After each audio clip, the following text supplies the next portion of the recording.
다음 주제를 좀 얘기해 보면 아시안게임 남자 축구 일본과 결승을 남겨놓고 있죠.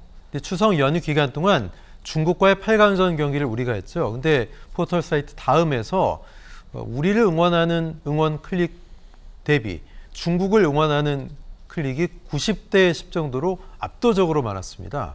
박 교수님, 이게 대한민국에서 가능한 일일까요? 네, 불가능한 일이죠, 사실. 네. 그러다 보니까 논란이 될 수 있습니다. 충분히 논란이 되는데, 이제 문제는 이게 개인 인증을 거치지 않고 클릭할 수 있는 이벤트성 투표였다는 거죠. 네. 그러니까 무한 반복을 해도 아무도 막을 수 있는 시스템이 없었다는 겁니다. 그러니까 사실은 이거는 뭐 아시안 게임의 흥미를 위한 이벤트지 이거 자체가 어떤 여론조사나 이런 건 아니거든요. 근데 그럼에도 불구하고 대한민국 땅에서 한국과 중국이 축구 경기를 하는데 네. 중국을 응원하는 비율, 아까 찬성 비율이 90%가 됐다? 이거 상식적으로 이해하기 힘들죠. 분명히 잘못된 일입니다. 이 부분에 대해서 논란이 될 여지는 있는데 문제는 포인트가 이게 좌파나 북한의 소행으로 몰아가는 게 과연 맞냐. 왜냐하면 이런 일들이 이번만 있었냐 하면 그렇지가 않거든요. 네. 과거에 축구할 때 예를 들어 사우디랑 작년에 했을 때도 사우디 응원이 압도적으로 높았던 적이 있어요. 그러니까 소위 인터넷 유저들이 좀 못된 생각으로 나 이렇게 여론조사를 바꿀 수 있어. 이걸 과시하는 용으로 과거에도 종종 스포츠 경기의 이 소위 응원 클릭이 뒤바뀐 사례가 몇 번 있었기 때문에 네. 그 부분에 대해서 문제 지적을 하는 건 타당하겠지만 이거를 너무 과도하게 끌고 나가는 거 아닌가 이런 우려도 좀 듭니다. 예.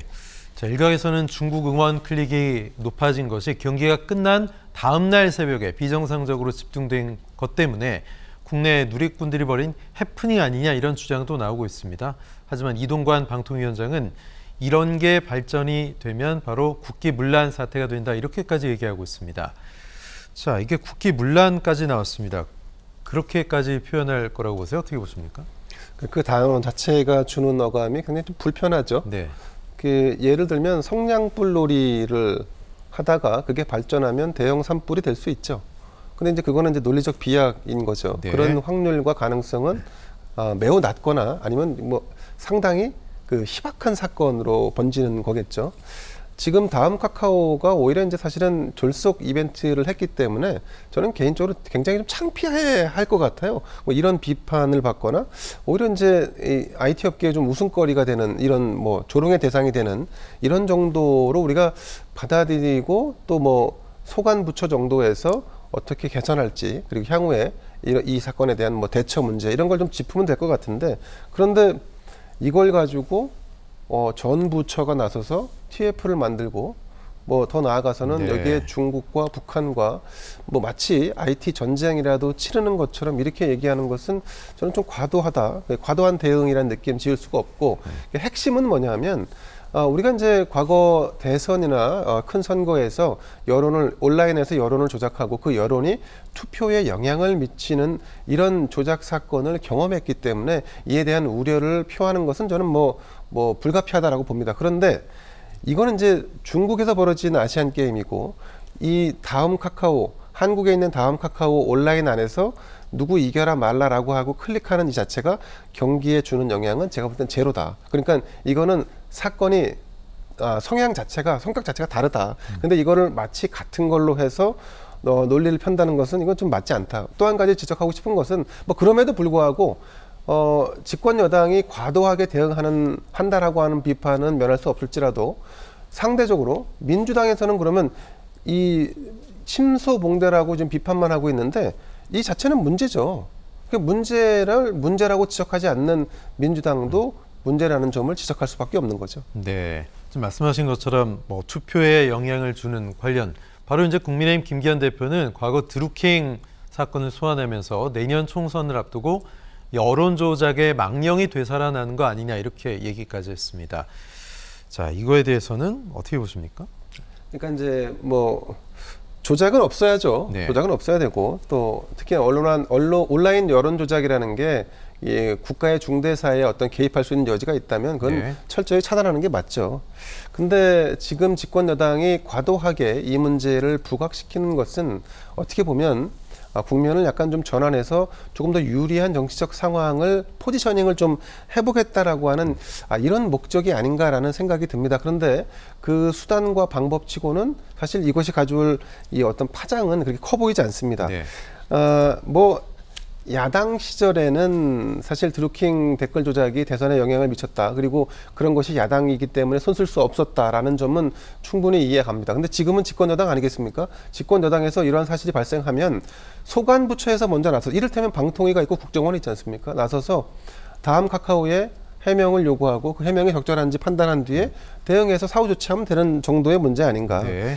지금 집권 여당이 걱정해야 할 문제는 이런 격가지의 문제가 아니라 내년도에 있을 총선이 정권에 대한 집권 세력에 대한 중간 평가가 될 것이고 네. 그 중간 평가의 시험을 어떻게 잘 볼지에 대한 본질적인 문제와 고민을 해야 할 때가 아닌가 그런 생각이 듭니다. 예, 그렇기 때문에 일각에서는 뭐 국민의힘 주장 얘기처럼 소위 뭐 좌파 성향이 강한 그런 포털 사이트에서 하나 걸리기만 해봐라 그랬는데 그래 잘 걸렸다 뭐 이래서 좀 과민 반응한 거 아니냐 또 이런 비판도 반대쪽에서 나오고 있습니다. 박 교수님 어떻게 보세요? 사실 이동관 방통위원장 들어서면서 뭐 언론 길들이기 얘기도 있었지만 예. 또 대표적으로 해야 될 일 중에 하나로 꼽은 게 포털이었거든요. 네네. 포털 문제를 갖다 정상화시키겠다 이렇게 얘기를 했는데 이게 하필 또 이게 다음과 관련된 거예요. 그러니까요. 다음이 그동안에 이제 보수층에서는 좀 진보적인 사람들 중심으로 소위 아고라라든지 아니면은 댓글들이 돌아가는 거 아니냐 이런 이제 의혹이 있었는데 이제 마치 이제 이런 사건이 나니까 이걸 가지고 뭐 북한의 소행이다 또는 좌파가 여기 개입돼 있다 뭐 이런 식으로 지금 얘기를 하고 있어요. 네. 그런데 그것을 위한 어떤 증거가 있냐 그러면은 단 1개의 조사나 증거도 없습니다. 그냥 심증이에요. 네. 오로지. 자, 그러면 좋다 이겁니다. 뭐 지금 추석 전에 이재명 대표의 영장이 기각되면서 민주당이 공세로 돌아섰고 네. 지금 여권이 거기에 맞대응할 카드가 없으니까 뭔가 분위기를 좀 환기시키기 위해서 이거 잘 걸렸다 싶어서 하는 건 이해가 되는데 번지수를 잘못 찾아도 너무 잘못 찾은 거 아니냐.